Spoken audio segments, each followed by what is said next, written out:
साखी 184। साखी है प्रकट कहो तो मारिया, पर्दा लखे न कोई, सहना छिपा पुआर तर को कई बैरी होए।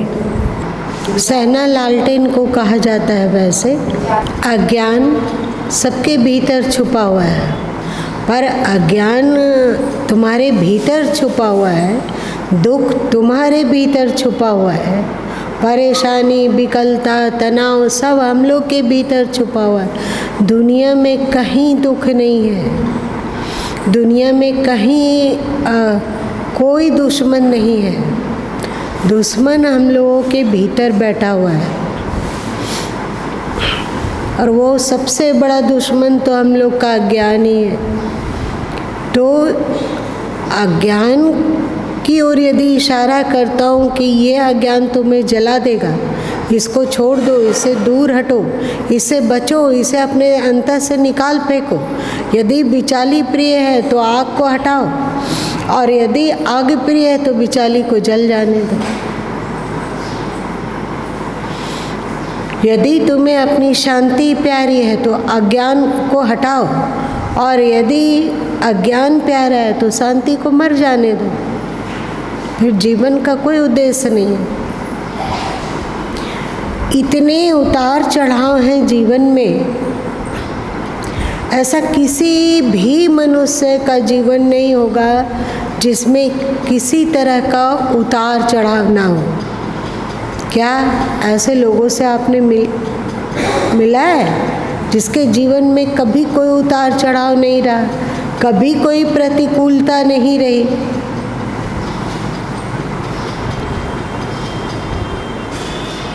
आप लोग के जीवन में कभी प्रतिकूलता नहीं रही है क्या? रही ना। और जितने साधु संत भी हुए, ज्ञानी हुए, विवेकी हुए, और साथ साथ में अवतारी सत्ता जिन्हें हम मानते हैं वे हुए, उनके जीवन में भी अनुकूलता प्रतिकूलता रही। चाहे वे श्री राम हो या श्री कृष्ण हो, या फिर अर्जुन हो, या फिर सीता जी हो, या रुक्मिणी इत्यादि हो, कोई भी एक, चाहे वे बुद्ध हो, चाहे वे महावीर हो, चाहे नानक हो, चाहे कबीर हो, ऐसा एक भी इंसान नहीं दुनिया में देखा जाता है जिनके जीवन में उतार चढ़ाव ना हो, अनुकूलता और प्रतिकूलता ना हो। और एक बात, दुनिया में ऐसा एक भी इंसान, यदि आप लोगों को पता हो तो बताओ, जिसकी सभी इच्छाएं पूरी हो जाती है। राम, कृष्ण, कबीर, नानक, हम, तुम, कोई भक्त, कोई तांत्रिक, कोई साधु सन्यासी, कोई चमत्कारिक शक्तियों से परिपूर्ण, ऐसा एक भी व्यक्ति बताओ जो कि वो जो चाहा वही हुआ। ऐसा नहीं होता है। हम लोग ऐसा सोचते हैं कि अमुक संत हैं, वे जो चाहते हैं सो हो जाता है, पर वास्तविक बात ऐसी नहीं है। संत भी, सद्गुरु भी, बहुत सारी ऐसी बातें हैं जो चाहते हैं तो पूरी हो जाती है, और बहुत सारी ऐसी बातें हैं जो चाहते हैं पर पूरी नहीं होती है। दुनिया को हम अपने अनुकूल बनाना चाहें, परिस्थितियों को हम अपने अनुकूल बनाना चाहें तो ये संभव नहीं है। सब कुछ हमारे इच्छा के अनुरूप हो, ऐसा संभव नहीं है। पर इस ज्ञान को ना जानने के कारण, अज्ञान भीतर रहने के कारण, जब इच्छा पूरी हो जाती है तो हम लोग को घमंड होता है। लगता नहीं, मेरी तो सब इच्छाएं पूरी हो जाती है, हम जो चाहते हैं वही पूरा होता है। और यदि समाज के लोग आपको बोलने लग जाएं कि मौर्य जी बहुत अच्छे हैं, बहुत धर्मनिष्ठ हैं, बहुत योगी हैं, बहुत तपस्वी हैं, वे जो चाहते हैं प्रकृति उसको पूरा करती है। तो मौर्य जी के मन में क्या होगा? अहंकार होने की बहुत गुंजाइश है। हम लोगों के आँखों को अज्ञान ढक देता है और हमें लगने लगता है कि हम जो चाहते हैं वही होता है, जो कहेंगे वही होगा, पर ऐसा नहीं होता है, ऐसा बिल्कुल नहीं होता है। अब देख लो ज्ञानेश्वर जी महाराज, पता है उन्होंने कितनी आयु में शरीर का त्याग कर दिया था? 21 साल में उन्होंने अपना शरीर त्याग किया। वे चाहते थे कि अभी शरीर से आज़ाद हो जाए, पर उस शरीर से वे आज़ाद नहीं हो पा रहे थे। तो उन्होंने क्या किया कि जीवित ही समाधि ले ली। समाधि कैसे ली? बहुत गड्ढा खुदवाया, अच्छा खासा करीब 15 फीट गड्ढा खोदा गया और उसमें ज्ञानेश्वर जी उतरे और वहीं पर आसन लगाकर ध्यानस्थ हो गए और फिर अपने शिष्य समुदायों को बोले। अपने उनके और भाई थे, 3 भाई थे और उनकी बहन थी एक मुक्ता। उन सबों से उन्होंने कहा कि अब इस गड्ढे को मिट्टी से भर दो। यदि उनकी सब इच्छा पूरी हो रही थी तो गड्ढे में जाके ऑक्सीजन के बिना तड़प तड़प कर मरने की क्या आवश्यकता थी? वे चाहते कि अब हमें नहीं रहना है संसार में, तो शरीर से निकल के चले गए होते। सही बात। समर्थ स्वामी रामतीर्थ जी महाराज, नाम सुना आप लोगों ने? मात्र 32 साल की अवस्था में वे चले गए। उनके साथ एक अद्भुत किंवदंती है कि उनका जन्म भी दीपावली के दिन हुआ और उनका प्राणांत भी दीपावली के दिन हुआ। वे गंगा स्नान के लिए गंगा में उतरे हुए थे और कोई बांध टूट गया। कोई बांध टूटा तो एकाएक पानी का प्रवाह बढ़ गया और वे उस पानी में बहने लगे। अपना हाथ जब तक संभव हो सका अपना हाथ ऊपर उठा के पानी से जब बाहर निकलते थे, उछाला मारने के कारण तो चिल्लाते थे कि कोई है तो बचा लो, कोई है तो बचा लो। जब पानी का इतना फोर्स था कि किसी को उतरने की हिम्मत नहीं हुई, तो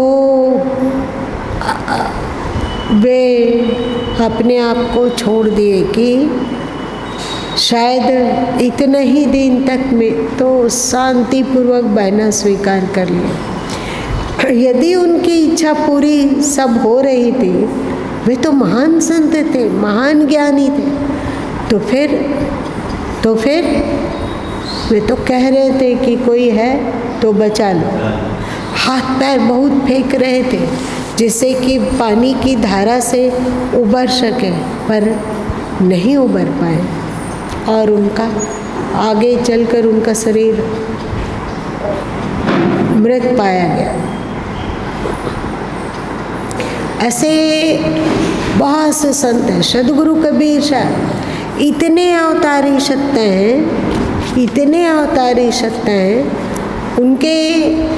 उन्हें बहुत से संतों ने साक्षात परमात्मा माना ना कि सद्गुरु कबीर साक्षात परमात्मा है।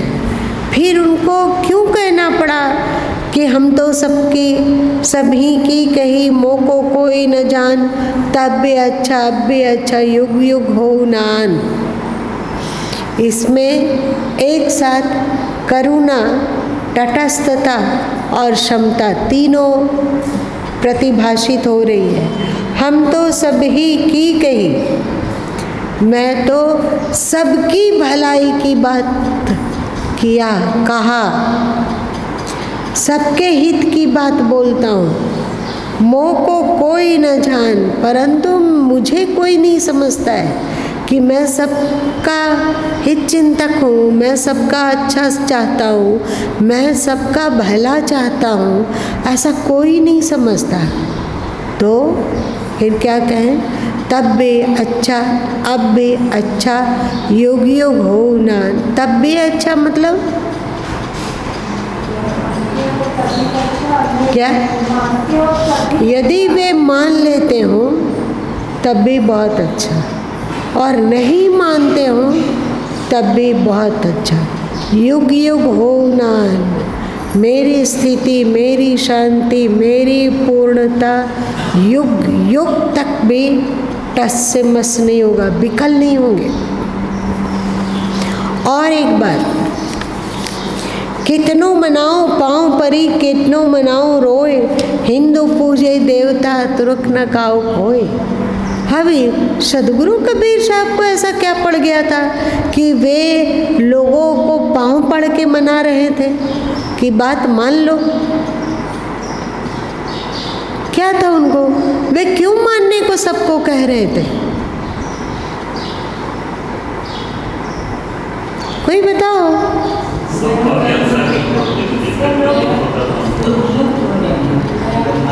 करुणा से, करुणा के कारण कि तुम जिस रास्ते से जा रहे हो वो रास्ता सही नहीं है।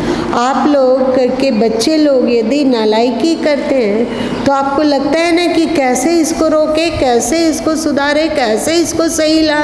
आप लोगों को यदि आवश्यकता पड़े अपने बच्चों को सुख के मार्ग में लाने के लिए और उसे हानि से बचाने के लिए, तो क्या आप उसके पाँव पर नहीं गिर सकते हैं कि मान जाओ, इधर मत जाओ? क्या करें, तुमको कैसे समझाएं, कैसे बोले जो कि तुम सही दिशा में चलोगे? तुम दुख की ओर क्यों बढ़ रहे हो?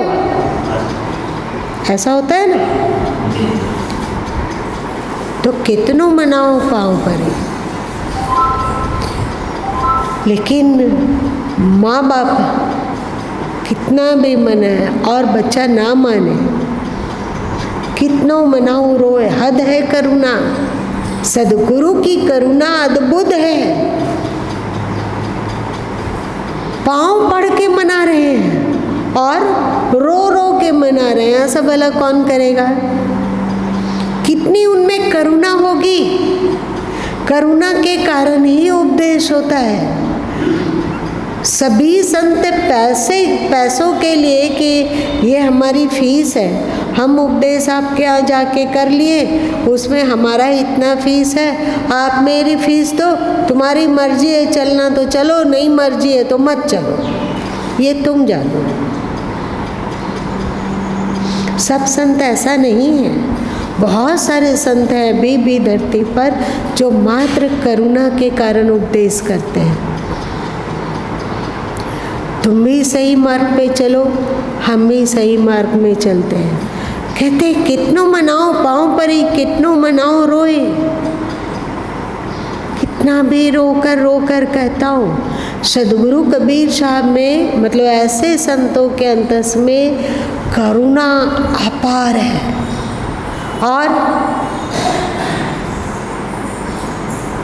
और करुणा कैसे इतना अपार होता है उन लोगों में, पता है तुम लोगों को क्या होता है? आप लोग जानते हैं ना कि धरती पर कुछ भी व्यर्थ नहीं है और कुछ का भी नाश नहीं होता है। जो भी धरती में है उसका रूप बदल जाता है पर वो रहता है। तो वैसे काम अभी जन सामान्य में काम है, कामना है। जो इस काम पर विजय प्राप्त कर पाता है तो उसका काम करुणा में परिणत हो जाता है। जिस किसी भी व्यक्ति के भीतर से काम के प्रति वे उदासीन होने लगेंगे तो उनके अंतस में करुणा स्वाभाविक ही प्रखरता के साथ उभरेगी। तो यही सद्गुरु का लक्षण है, संत का लक्षण है ये, करुणा। करुणा करुणा अजीब उनकी मन स्थिति होती है, अजीब। अपने को गाली देने वाले, अपने जो संत की निंदा कर रहे हैं, जो संत को गाली दे रहे हैं, जो झूठ मूठ की आलोचना करते हैं, जो झूठ मूठ का प्रचार करते हैं कि अमुक संत ऐसे हैं, अमुक संत ऐसे हैं, अमुक संत ऐसे हैं, बिल्कुल अच्छे नहीं, ऐसे हैं वैसे हैं। दुनिया कहती है कि आप उस संत को, कि आप उसके लिए कठोर होइए, आपके अंदर में उसके लिए सांप निकलना चाहिए, उसको भस्म कर दीजिए, उसको छठी का दूध याद दिला दीजिए। लेकिन संत क्या कहते हैं?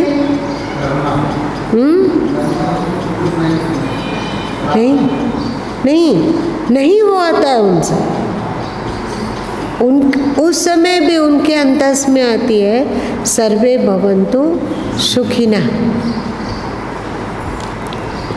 आप लोग सावधान रहिएगा, जिसे भी गुरु माँ देखेंगे सोते हुए उसे खड़ा होना होगा।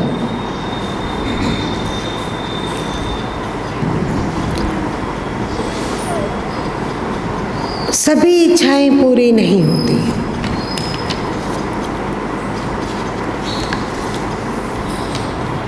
हम तो सभी की कही मोह को कोई न जाने। और कल जो हम लोग और साथ साथ में सद्गुरुओं के अंतस में ऐसा नहीं है कि उनको ठीक है कि कोई कहना नहीं मानता, सही मार्ग पे नहीं चलता, तो उनको दुख होता है, पर उस दुख को वे टिकने नहीं देते हैं, फिर वे समता में आ जाते हैं। क्या? कबीरा खड़ा बाजार में मांगे सबकी खैर, ना काहो से दोस्ती ना काहो से बैर, किसी से ना दोस्ती ना किसी तरह का बैर। क्या?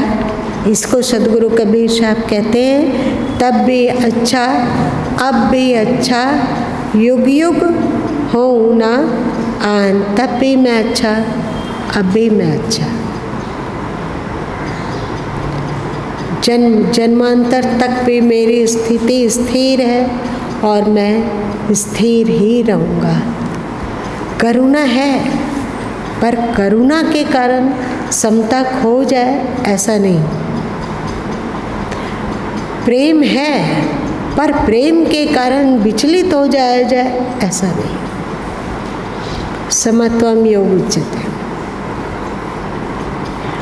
मैं रोऊं यह जगत को, मोह को रोवे न कोई, मोह को रोवे सो जना, सबद विवेकी होय। मैं रोऊं यह जगत को, मैं संसार के लोगों को सुख के मार्ग में लाना चाहता हूँ, ज्ञान के मार्ग में लाना चाहता हूँ, सत्य और शाश्वत मार्ग पे चलाना चाहता हूँ, और इसके लिए रोता हूँ कि बात मान लो, ये मानव तन बड़ा कीमती है, मान लो इसे। रोता हूँ, पर मोह को रोवे न कोई। मेरे लिए कोई नहीं रोता, मेरे लिए कौन अधीर होता है कि गुरुजी सच बोल रहे हैं, गुरुजी के दिखाए मार्ग पर हमें चलना है, गुरुजी के उपदेशों का अनुसरण करना है। गुरुजी यदि 1000 बातें बोलते हो, गुरुजी 1000 बातें बोलते हो, 1000 उपदेश करते हो, 1000 तरह से आपका हित चाहते हो, यदि वे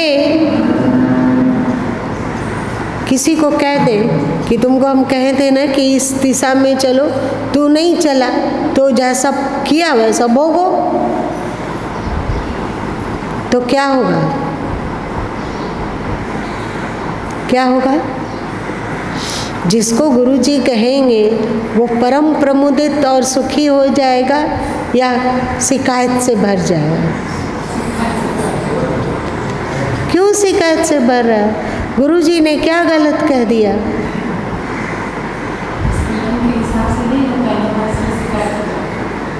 और बताओ, और किसको लगता है कि शिकायत से भरेगा या शिकायत से नहीं भरेगा? खुशी खुशी मानेगा कि हाँ हमसे गलती हो रही थी। क्या बताइए महाराज?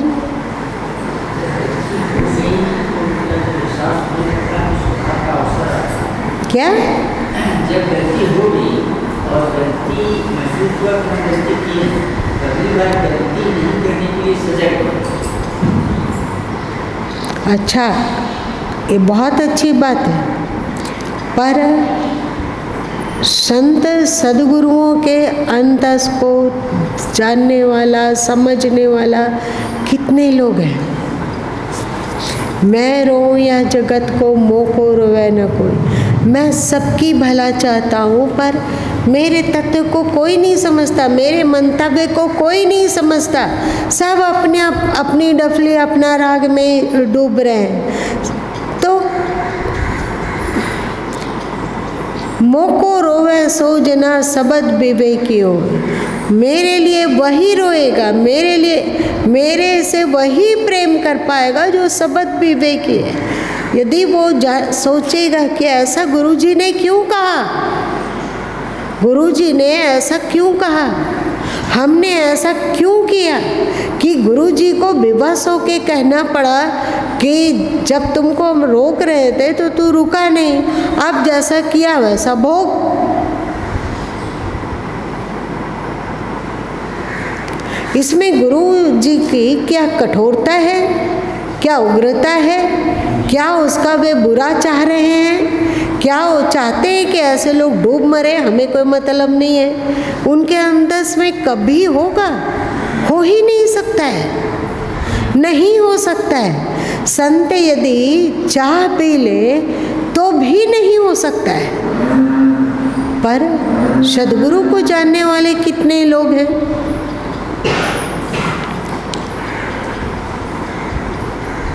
साहब साहब सब कहे मोही अंदेशा, और साहब से परिचय नहीं, बैठोगे के ही ठौर।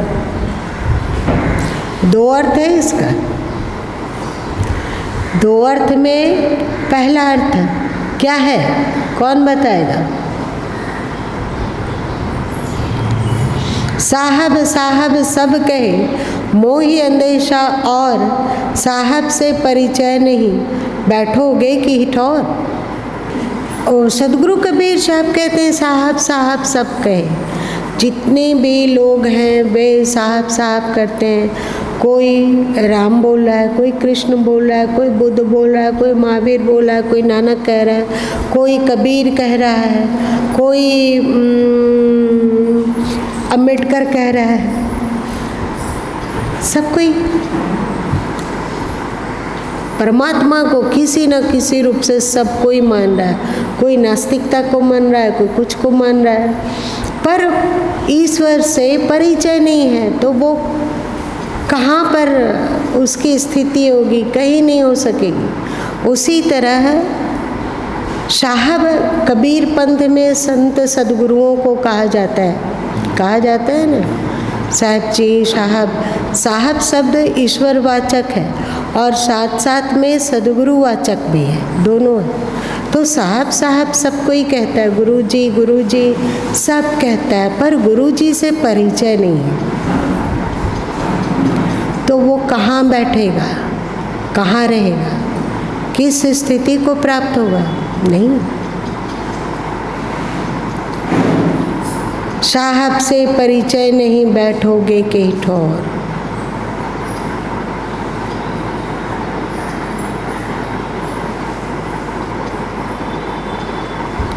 इतनी नेगेटिव और पॉजिटिव बात हम लोग सुने तो अब तो हम लोगों को नहीं लगता है अपने बस में हम लोग हैं कि सत्य की ओर, सुख की ओर, शांति की ओर ही हम बढ़ें। और इस बात को जाने कि किन्हीं का भी जीवन हो, सबके जीवन में अनुकूलता और प्रतिकूलता आती है। ऐसा एक भी व्यक्ति नहीं है जिसके जीवन में अनुकूलता और प्रतिकूलता ना आई हो, चाहे वे कोई भी हो, चाहे राम हो, चाहे कृष्ण हो और भगवान शंकर। याद है भस्मासुर उनके पीछे दौड़ा था, भस्म कर देंगे इनको, वे भागे वहाँ से दौड़े। उनके जीवन में प्रतिकूलता आई या नहीं आई?